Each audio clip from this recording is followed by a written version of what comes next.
Hello friends, good morning. मैं मनोज कुमार। हम लोग आज एलसीएम एंड एचसीएफ का बेसिक क्लास करेंगे, जिसमें इसका कंसेप्ट जानेंगे कि एलसीएम और एचसीएफ क्या होता है और इसमें जो इम्पोर्टेंट पॉइंट्स है उसके बारे में जानेंगे।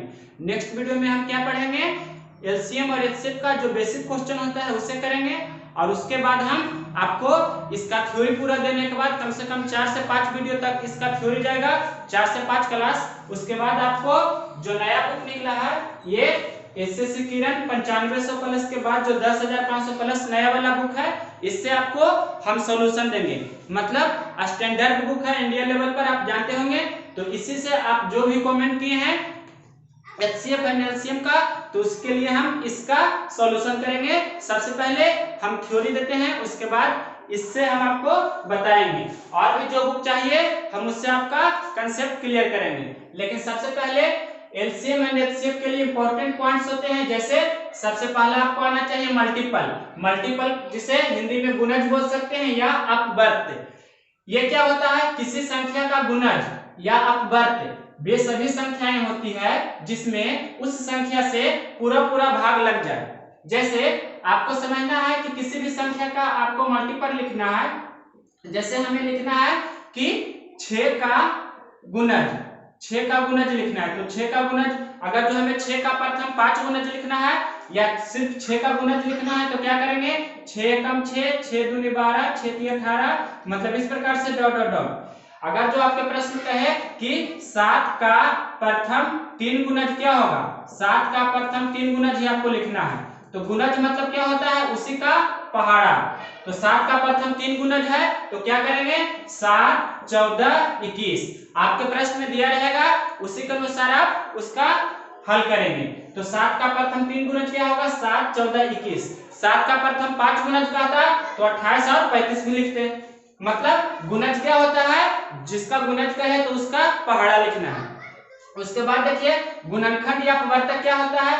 गुणनखंड या अपवर्तक मतलब किसी संख्या का गुणनखंड या अपवर्तक वे सभी संख्याएं हैं जो उस संख्या को पूरी पूरी विभाजित कर सके। पूरा पूरा या पूरी पूरी भी लिख सकते हैं, विभाजित कर सके। जैसे देखिए हम आपको एग्जांपल दे रहे हैं, किसी भी संख्या का गुणनखंड आपको लिखना है। जैसे हमने पहला एग्जांपल लिया कि आपको 6 का गुणनखंड लिखना है। तो 6 का गुणनखंड क्या क्या होगा, मतलब 6 है जो कौन कौन संख्या से कटती है। तो 6 से कटने वाली सबसे पहली संख्या 1 है, उसके बाद 2 है, फिर 3 है और खुद अपने 6 है। उसी प्रकार से आपसे अगर जो कहे कि 12 का नहीं और भी किसी भी संख्या का ले सकते हैं। जैसे 9 का गुणनखंड क्या है, तो 9 का गुणनखंड मतलब 1 है, 3 है और खुद अपने आप 9 है। मतलब गुणनखंड आप समझ चुके होंगे और गुणज भी आप जानते होंगे। तो इसे हमने इसको हमने क्यों बताया, आपको ये पता होना चाहिए क्योंकि एलसीएम का फुल फॉर्म जो होता है लिस्ट कॉमन मल्टीपल, तो उसमें मल्टीपल आता है, इसलिए मल्टीपल के बारे में आपको आना चाहिए। जैसे देखिए हम यहाँ पर लिख रहे हैं एलसीएम। एलसीएम मतलब क्या होता है, इसका फुल फॉर्म करेंगे तो लिस्ट, सी से कॉमन और M for multiple, least common multiple. तो लिस्ट कॉमन मल्टीपल या लिस्ट के जगह पर कितना लोएस्ट भी लिखते हैं, लिस्ट कॉमन मल्टीपल या लोएस्ट कॉमन मल्टीपल। तो सबसे पहले आपको मल्टीपल के बारे में आना चाहिए। तो मल्टीपल को हमने बताया कि मल्टीपल या गुणज या अपवर्त, इसको दो नाम होता है, गुणज या अपवर्त। इसका हिंदी में एलसीएम का नाम क्या होता है, लघुत्तम। इस प्रकार हम लिखते हैं लघुत्तम समाप वर्त लिखते हैं। लघुत्तम समाप वर्त लिखा जाता है, लघुत्तम समाप वर्तक नहीं होता, लघुत्तम समाप वर्त होता है। ये आपको ध्यान रखने वाली बात है। तो ये जो अपवर्त है यही चीज है। तो सबसे पहले आपने ये अपवर्त के बारे में जाना कि अपवर्त क्या होता है। जैसे यहाँ पर हम अगर जो बोले कि 8 का अपवर्त, 8 का अपवर्त लिखना है तो क्या होगा, 8 का अपवर्त मतलब 8 फिर 16 फिर 24 फिर 32, मतलब 8 का टेबल लिखना है, 8, 16, 24, 32 इस प्रकार से डॉट डॉट डॉट कंटिन्यू चलते रहेगा। यही है 8 का अपवर्त। 9 का प्रथम 3 अपवर्त कहेगा तो क्या होगा, 9, 18, 27। तो अपवर्त आप समझ चुके होंगे। अब इसके बाद हमें समझना है समापवर्त। समापवर्त आपको जानना है। तो समापवर्त का इंग्लिश पूरा क्या हुआ, कॉमन मल्टीपल। तो कॉमन मल्टीपल के बारे में जानते हैं। देखिए यहाँ पर लिख रहे हैं आपको समझाने के लिए कॉमन मल्टीपल। कॉमन मल्टीपल का अर्थ क्या होता है जो पहले समझना है। कॉमन मल्टीपल मतलब हिंदी में से क्या लिखेंगे, समापवर्त, समापवर्त कॉमन मल्टीपल। जैसे देखिए हम यहाँ पर 4 का मल्टीपल लिख रहे हैं, तो 4 का मल्टीपल क्या होगा, 4 8 मतलब 4 का टेबल लिखेंगे 12 16 20 24 28 32, इसी प्रकार से कंटिन्यू चलते रहेगा, डॉट डॉट डॉट कर देते हैं। और इसके बाद हम आपको यहाँ पर लिख रहे हैं 4 के बाद लिख रहे हैं 8 का टेबल, तो 8 का टेबल क्या होगा 8 16 8 का 8 8 दूनी 16, इस प्रकार से आप पढ़ सकते हैं अपना टेबल हिंदी में, या 8 1 जा 8 8 2 जा 16 8 3 जा 24, फिर उसी प्रकार से 8 4 जा 32, फिर 40, इसी प्रकार से आप कंटिन्यू लिख सकते हैं। आप जानते हैं टेबल लिखना, मतलब 4 का हमने टेबल लिखा और 8 का टेबल लिखा। टेबल लिखा मतलब क्या लिखा, मल्टीपल लिखा। ये हमने क्या लिखा, 4 का मल्टीपल, या हिंदी में बोले तो गुणज या अपवर्त, मतलब 4 का गुणज लिखा और 8 का गुणज लिखा। तो देखिए यहाँ पर है कॉमन मल्टीपल। कॉमन मल्टीपल मतलब क्या, यहां समझना, कॉमन मल्टीपल मतलब दोनों में कॉमन मल्टीपल कौन है, हिंदी में बोले तो दोनों में समापवर्त कौन है। तो देखिए इसका सबसे पहले 8 है, तो इसमें 8 है, मतलब सबसे पहले कौन है 8 है जो कॉमन मल्टीपल है। उसके बाद 8 के बाद कौन हो रहा है, देखिए 16, इसके बाद कौन हो रहा है 16 हो रहा है कॉमन मल्टीपल। इसके बाद कौन हो रहा है कॉमन मल्टीपल, ध्यान से देखिए 16 के बाद यहाँ पर 24 है, तो 24 इसमें भी है। इसके बाद कॉमन मल्टीपल कितना हो रहा है 24, तो 24 लिखेंगे। मतलब इस प्रकार से कंटिन्यू ये भी जारी रहेगा, मतलब 4 8 का कॉमन मल्टीपल निकालेंगे तो 8 आएगा 16 आएगा 24 आएगा, उसके बाद कितना आएगा 32 आएगा। आपको ये ध्यान रखना चाहिए।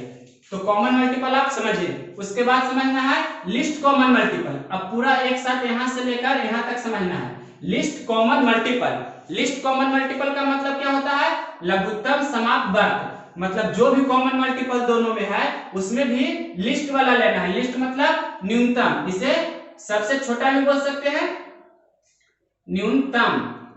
न्यूनतम, न्यूनतम मतलब क्या होता है, या लघुत्तम मतलब क्या होता है, मिनिमम मतलब सबसे छोटा, यानी कि लोएस्ट या स्मॉलेस्ट लिस्ट जो भी बोले। तो सबसे छोटा मल्टीपल कॉमन दोनों में कौन है, 8 है जो दोनों में सबसे छोटा है कॉमन।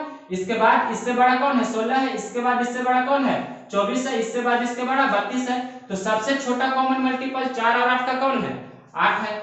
और भी देख सकते हैं, मतलब अगर जो आपसे पूछे कि 4 एवं 8 का एलसीएम कितना है तो क्या होगा 8 होगा। उसी प्रकार से आपको दूसरा हम दे रहे हैं, जैसे लिख रहे हैं यहाँ पर 12 और 16, 12 और 16 का आपको बताना है कि एलसीएम क्या होगा। तो 12 का हम टेबल लिखेंगे, पहले 12 का टेबल लिखेंगे तो 12 होगा, फिर 24 होगा, 36 होगा, 48 होगा, 60 होगा, 72 होगा, इसी प्रकार से 12 का टेबल लिखा। उसके बाद हम 16 का लिख रहे हैं, तो 16 का क्या होगा 16 32 48 64 80, इसी प्रकार से कंटिन्यू चलता रहेगा 96 और भी डॉट डॉट डॉट। अब आपको 12 और 16 में दोनों में देखना है कि दोनों का लिस्ट कॉमन मल्टीपल क्या है। तो देखिए 12 इसमें है लेकिन इसमें 12 नहीं है। 16 देखते हैं, इसमें 16 है तो इसमें 16 नहीं है। उसके बाद 32 भी देखिए, 32 भी नहीं कॉमन है। उसके बाद 48 भी देखिए, 48 भी कॉमन नहीं है। हाँ 48 कॉमन यहाँ पर है और यहाँ पर है।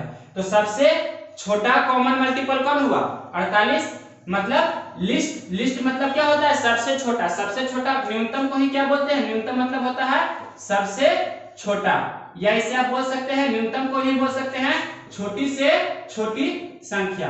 न्यूनतम इस छोटी से छोटी संख्या।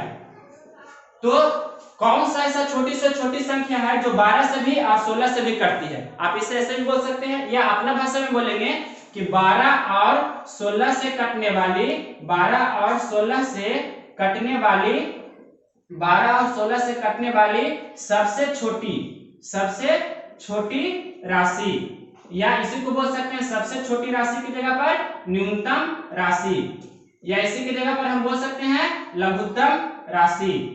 आप जितना तरह से चाहे बोल सकते हैं। तो हमने आपको ये समझाया कि 12 और 16 से कटने वाली सबसे छोटी राशि कौन है 48 है। 48 क्या हुआ, या आप ऐसे भी से बोल सकते हैं LCM of 12 and 16 equal to 48।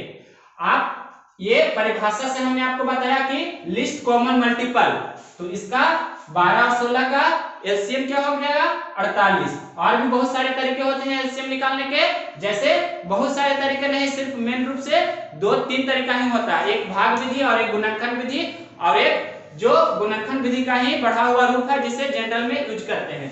इसे मिटाने के बाद आपको बताते हैं।